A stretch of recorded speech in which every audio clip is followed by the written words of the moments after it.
Hello folks, we're back in the garden. I thought that we would today plant some of my lovely plumerias. You can see them here in the background. This is what they look like when they get to 10 foot tall and a 5-foot spread, covered with flowers that smells so good that I'm obsessed with them. So they do start out small, and I've got a couple of new babies. One there, and they come in the tiniest little pots, and each one of them has an identifier on the stem. You can see this one's got a little paint mark of pink, so that one will be a pink one. So you really only have 3, maybe 4 different options out there as far as colors go.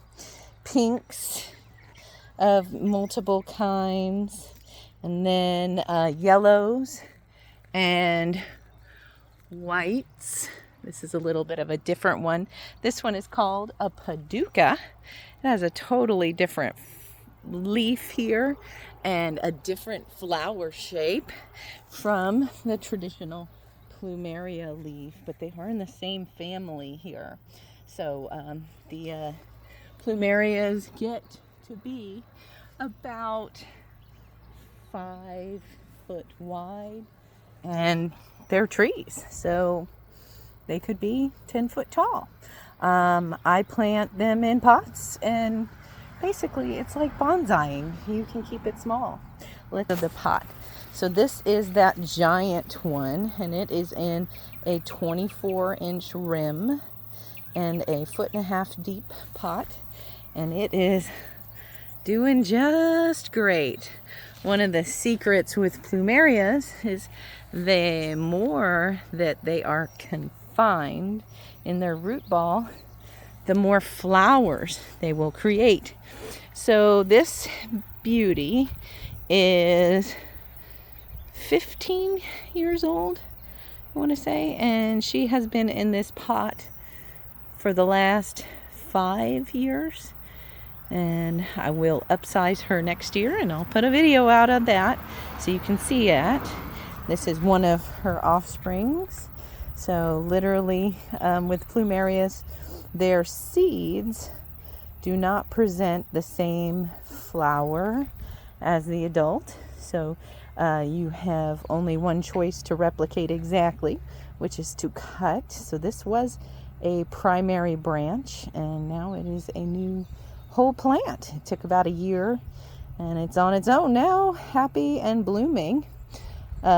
This one is not quite ready to bloom, but it will be a dark pink bloom on this, and it is a 4-year-old plant, and it has split into 3 here, so we're getting this lovely branching, right? And it has been in this pot for 2 of its 4 years.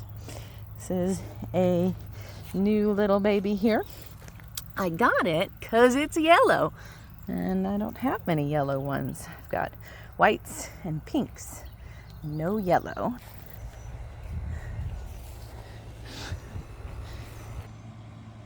Okay, so we have our drainage rocks in there and our little bit of perlite, and we're at our dirt pile. Get yourself a spade shovel, little hand shovel, or a garden pot.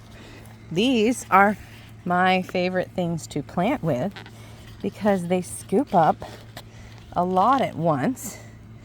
They keep me from getting more dirty because I'm already dirty 9 times out of 10. And then you're going to put in the dirt in the pot, spread it around. And I always kind of leave a little indentation in the middle. That's where I'm putting my plant. So I want to build up around the walls. I have my plumeria plant here with the pink on it. So it is going to be a nice pink flower. A deep one, I hope, because I have others already that are light. So I'm going to pop it out of the soil pot. And there we go. Popped right out. Look at these root balls. So looking at this, you'll notice how they start to grow up again and around. That's a little bit of a girdling, but plumeria's roots are very important to their functional flowers. So I'm just gonna poke a little bit of holes, try to just give it a little gentle movement. Not gonna try to dust it completely off because I would like this to flower faster, right? You can take all of the dirt off and all of the roots off and kind of rest it. Some people even put them in their garage for the winter like that. So you've put 1 scoop of dirt in, and you take your hand, you're going level with the pot to just a little tiny downward angle, just tiny, not much, you don't want to flood it.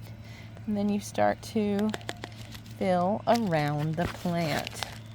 So you can get this a little bit more like broken up. Oh, that fell apart. Unintentional, but we're gonna hope it's fine. Okay. And see that that's a little bit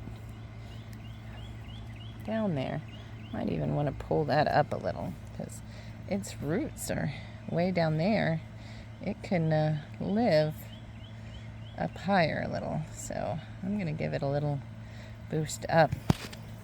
Okay, one thing that I have to have is an extra hand here. It's hard to do this, so I've got my handy dandy rake here, and I'm going to put the plant inside of that just to give it something stable to sit on. Okay, nothing really other than that. And then I'm going to put a little bit more dirt around it, give it a little bit more stability, and I'm opening my hands and pressing down on the root. You see that? You press down on the root. It's going to start to stand up on its own. I'm going to put it on more dirt on the side that it's leaning towards. So I want to kind of help it with the dirt, keep it from falling. All right. Keeping it centered as much as possible. Can't do it perfect all the time, but try your best. Use your hands, use your pot, use your little shovels, which I've got somewhere, but time, who cares? I'll get them one day. They're on the porch. Okay, everybody is in the center as far as we can see. We are planted, and then we're going to push down a little bit. Not so much. You don't want to pack it in so much that it is not able to negotiate the soil and get moisture down there, but just give it a little light tamping, because you also don't want it to fall over in situations. Wind is a big deal for plumerias. We spent a lot of our time picking them up and keeping them from being beaten to death by wind. All right, so there we go. That's all planted up there. So then you've got this little thing right here. I like to leave about a finger space around here, and I do a top dressing of granite gravel. You can use mulch, you can use pretty black rocks, gray rocks, decorative rocks, aquarium rocks I've seen, everything. And you just are going to put a layer at the top. It's about a finger's width. And the reason we do this is for the soil to retain moisture here. Moisture is key for the plumeria. You also don't want it to drown, but moist and tropical environment. So here's my decomposed granite gravel, and I'm just gonna use a little scoop. Scoop them up. Okay. Been sitting in my yard for a while. Not much is special about it. And the retention of moisture and keeping the plants centered, and also decomposed granite has little bits of minerals, and it's almost like a little vitamin for it. Okay, so there we go. We are planted. So we've planted a pink plumeria, and it is done. I'm going to place it over with the other plumerias, and then I'm just going to give it a drink of water.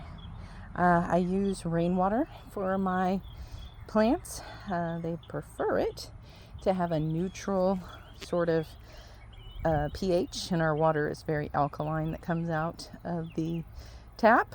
So I collect rainwater. This is one of our rain barrels. It's a 100-gallon drum. Has a little thing from the gutter point and connects to it. And then we have 4 of these. So we pump the water out and keep it aerated with a little fish tank aerator. Easy enough.